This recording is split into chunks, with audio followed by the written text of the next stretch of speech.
நம்ம சொன்னால அவ கேட்க மாட்டா. ராத்திரி வந்து கால் வலின்னு சொல்லட்டும். இவளுக்கு எண்ணெய் எல்லாம் போட்டு நீவி விடக்கூடாதுக்கா.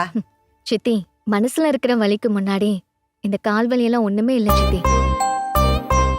நம்ம கிட்ட காசு பணம் இல்லைன்னு தானே நம்மள பார்த்து அவங்க ரொம்ப இளக்காரமா நினைக்கிறாங்க. ஒவ்வொரு முறையும் நீங்க அந்த வீட்டுக்கு வரும்போது உங்களை எப்படி எல்லாம் அவமானப்படுத்தினாங்க. அதே பவியோட அப்பா அம்மா வந்தா அப்படியே பார்த்து பார்த்து எல்லாம் செய்வாங்க. அவங்க நல்லவங்க தான். காசு பணம் இருக்கிறதுனால தானே அவங்களுக்கு மரியாதை கிடைக்குது. பணம் இருந்தாதான் இந்த உலகத்துல மரியாதை கிடைக்கும்னு நான் புரிஞ்சுக்கிட்டேன். அந்த பணத்தை சம்பாதிக்கணும்னு முடிவு பண்ணிட்டேன். அவங்க முன்னாடி நாமளும் அவங்களுக்கு சலைச்சவங்க இல்லைன்னு நிரூபிக்கணும். அதான் என்னோட ஆசை. சரி விட்டா, நான் உங்ககிட்ட பேசிட்டே இருப்பேன். நான் கிளம்புறேன். ஏய், நீ டிஃபன் சாப்பிட்டியா? என்னடி நீ அப்படி பாக்குற? நீ டிஃபன் சாப்பிட்டியா இல்லையா? இல்ல, லைனுக்கு போகணுன்ற அவசரத்துல சாப்பிட மறந்துட்டேன். என்ன கண்மணி, சாப்பிடாம வியாபாரத்துக்கு கிளம்பிட்ட?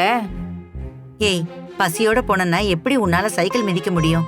இரு, 2 தோசை ஊத்தி எடுத்துட்டு வரேன். வாயில போட்டு கிளம்பு, சரியா? ஐயோ சித்தி, நேரம் ஆயிடுச்சு. நான் வியாபாரத்தை முடிச்சிட்டு வந்து சாப்பிட்டுக்கிறேன். 2 தோசை சாப்பிடறதுக்கு எவ்வளவு நேரம் ஆகும்? சாப்பிட்டுட்டு போ. ஸ்கூலுக்கு அனுப்ப பசங்களை ரெடி பண்ணிட்டு நம்ம இடியாப்பத்துக்காக காத்துட்டு இருப்பாங்க. நான் போலன்னு வச்சுக்கோங்களேன், பாவம் ஏமாந்துருவாங்க. அப்புறம் சேல்ஸ் ஆகலன்னா நஷ்டம் நமக்கு தானே. நான் போயிட்டு வந்து சாப்பிட்டுக்கிறேன். கண்மணி, கண்மணி, சாப்பிட்டுட்டு போடி. நான் வந்து சாப்பிட்டுக்கிறேம்மா. என்னக்கா இவ இப்படி பண்றா? அவ அப்பா கிட்ட இருந்த வைராக்கியம் அப்படியே இவகிட்டே இருக்கு. நாளைக்கு அவளுக்கு முன்னாடியே எழுந்து எல்லா வேலையும் செஞ்சு முடிச்சிடுவோம். ஆமா, நீ சொல்றது கரெக்ட் தான். சரி வா.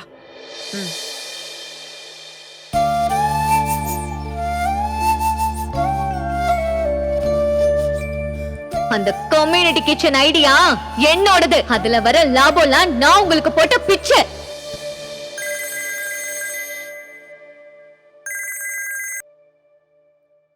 ஹலோ ஹலோ அன்பு சார். ஆமாம், அன்பு தான் பேசுகிறேன் சார், கண்மணி கம்யூனிட்டி கிச்சன் க்ளோஸ் பண்ணிட்டீங்களா சார்?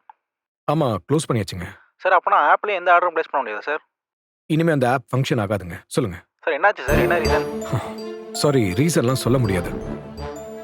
சில விஷயம் சரியாக வரல, புரிஞ்சுக்குங்க. வைக்கிறேன்.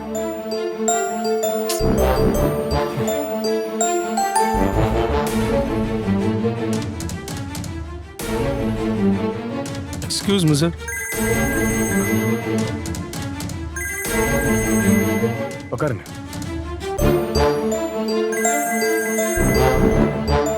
சார், உங்களுக்கு கால் வருது சார். பரவாயில்ல, நீங்கள் சொல்லுங்கள். அதான் சார், இந்த ப்ராஜெக்டில் எவ்வளோ லாஸ் ஆகிருக்குன்னு கேட்டிருந்தீங்க. அதோ சார், நான் வேணா அப்புறம் வரட்டுமா சார்? இல்லை, வேண்டாம். நீங்கள் டீட்டெயிலாக சொல்லுங்கள். சார், இதை நான் 2ஆக பிரிச்சிருக்கேன் சார். நாம் டைரெக்டாக பண்ண இன்வெஸ்ட்மெண்ட்டு, அப்புறம் இந்த ப்ராஜெக்டில் இன்வெஸ்ட் பண்ணவங்க.